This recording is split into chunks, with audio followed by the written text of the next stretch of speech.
Social media पर जैन समाज के सबसे लोकप्रिय Jain news channel Mahalakshmi court से सुबह सुबह 8 बजे आपके पास जय जैन करते हैं। आज की शुरुआत अंग्रेजी तिथि से नया माह शुरू हो गया है और कहें 2023 का आखिरी माह है। आज है 1 दिसंबर सुबह 8 बजे आपके पास करेंगे।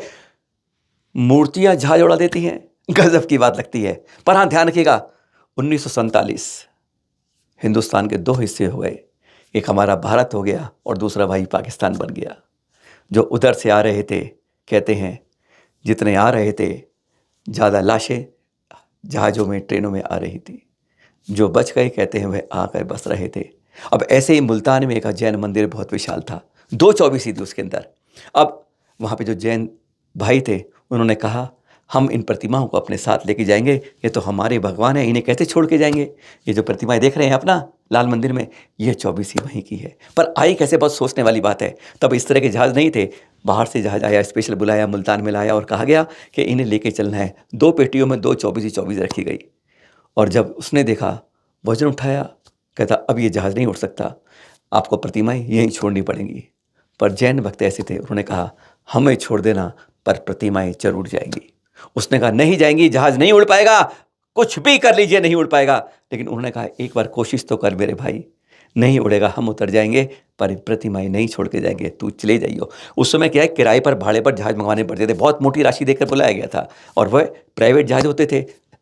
और कहते हैं उसके बाद जहाज़ में रखा डॉक्टर, जो जहाज़ उड़ाने वाला था, वह बार बार कहता रहा नहीं उड़ेगा नहीं उड़ेगा नहीं उड़ेगा। लेकिन गजब की बात है, जब वो रनवे पर चला और जैसी हवा में गया तो उसने कहा कि मैंने इतना हल्का जहाज़ जिसमें वजन नहीं मालूम चल रहा था, ऐसे ही चल रहा था कि जहाज़ नहीं उड़ रहा था, कोई उसको उड़ा रहा था। यह उस जो वहाँ का प्लेन का ऑपरेटर था, उसने जब कहा तो हर कोई हैरान था। वह कह रहा था आज बादलों के अंदर जहाज़ इतना हल्का उसने ज़िंदगी में आज तक नहीं उड़ाया। पायलट भी हैरान था। जब उसने वहाँ उतारा हिंदुस्तान में जहाज़, तो गज़ब से उसने हाथ जोड़कर पूछा कि इन डब्बों में है क्या।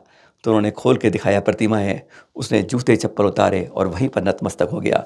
उसने कहा ज़िंदगी में अगर मैंने जहाज़ उड़ाया है तो बहुत हज़ारों बार उड़ाए हैं, लेकिन ऐसा जहाज़ उड़ाया जिसका पता नहीं चला। आप हमारी बात पर विश्वास क्यों होगा। आपको हम सुनाते हैं आचार्य श्री अतिवीर जी वहीं पर बैठकर उस 24 पर आज आप दर्शन करने आएंगे लाल मंदिर में, तो ऐसी लगेंगी नई प्रतिमाएं जैसे अभी की हैं सैकड़ों वर्ष पुरानी। जरा उन्हीं के मुख से सुनते हैं, राज जानते हैं कि जब जहाज़ को पायलट ने नहीं उड़ाया, प्रतिमाओं ने उड़ाया। 1947 में जब देश का विभाजन हुआ तो वर्तमान के पाकिस्तान नगर में, पाकिस्तान देश में जो मुल्तान नगर है, वहाँ के जैनी भाइयों ने जब शिफ्ट किया था इंडिया की तरफ, तो अपने भगवान को भी साथ ले जाने का निर्णय हुआ।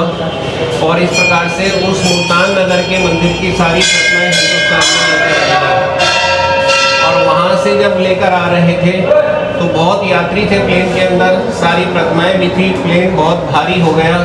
पायलट ने कहा कि प्लेन नहीं उड़ पाएगा, इसलिए प्रतिमाओं को बाहर निकाल दिया जाए, दूसरे चक्कर में ले जाएंगे। लेकिन जैनी भाइयों ने कहा कि प्रतिमा हमारे साथ ही जाएंगी।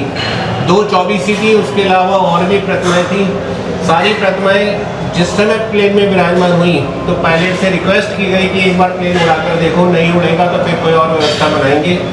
और जब पायलट ने प्लेन उड़ाया तो जब वो वापस पहुंचा हिंदुस्तान, तो उसने एक बात कहा कि मैंने इतना हल्का प्लेन अपनी ज़िंदगी में कभी नहीं उड़ाया। मेरी ज़िंदगी का पहला चांस है कि इतने सारे व्यक्ति होने के बाद, इतनी प्रतिमाएं होने के बाद भी प्लेन बहुत हल्के रूप में उड़ा। 2 चौबीसी वहाँ से आई थी। एक हमारे श्री दिगंबर जैन लाल मंदिर जी में विराजमान है, आप देख रहे हैं सामने बिल्कुल अष्ट धातु की चौबीसी।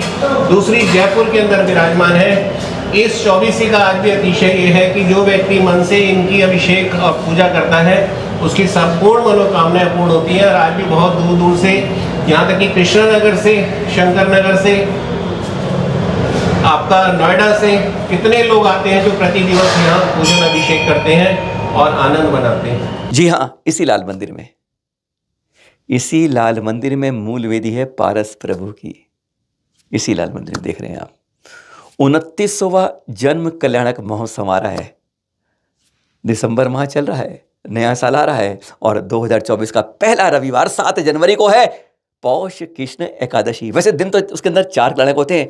एक दिन 4 कल्याणक, 8वें तीर्थंकर चंदा प्रभु का जन्म तब और पारस प्रभु का जन्म तक। पर यह पारस प्रभु का जन्म तब 29वां 2900 गजब से मनाएंगे। 2550 महावीर स्वामी का चल रहा है वर्ष और 2900 और इस दिन खास बातें हैं। जो 2900 कलशों से ही इस प्रतिमा का यहाँ पर जो परस्पर की है, पहली बार उसका महामस्तक 432 साल के इतिहास में होगा। और जो करेगा उसे चांदी का कलश भेंट में मिलेगा। और ये नहीं, साथ में 24 बड़े पुरस्कार भी हैं। यानी अभिषेक से पुण्य अर्जन करो और खाली जेब मत जाओ, भर एक्टिवा जीत जाओ, वॉशिंग मशीन जीत लो, कलर टीवी जीत लो, मोबाइल जीत लो, बहुत बड़े बड़े पुरस्कार। यानी कोई खाली नहीं जाएगा। नजफगढ़ 27 दिसंबर 2018 को जाम हुआ था और इस 7 जनवरी को चांदनी चौक जाम होगा। आएंगे हम और आप भी। तारीख नोट कर लीजिए, संडे सुपर संडे, नए साल का पहला संडे, 29वां पारस प्रभु का जन्म महा महोत्सव इसी लाल मंदिर में मनाएंगे और कुछ ना कुछ इनाम जीत कर जाएंगे। सादर जय जिनेंद्र।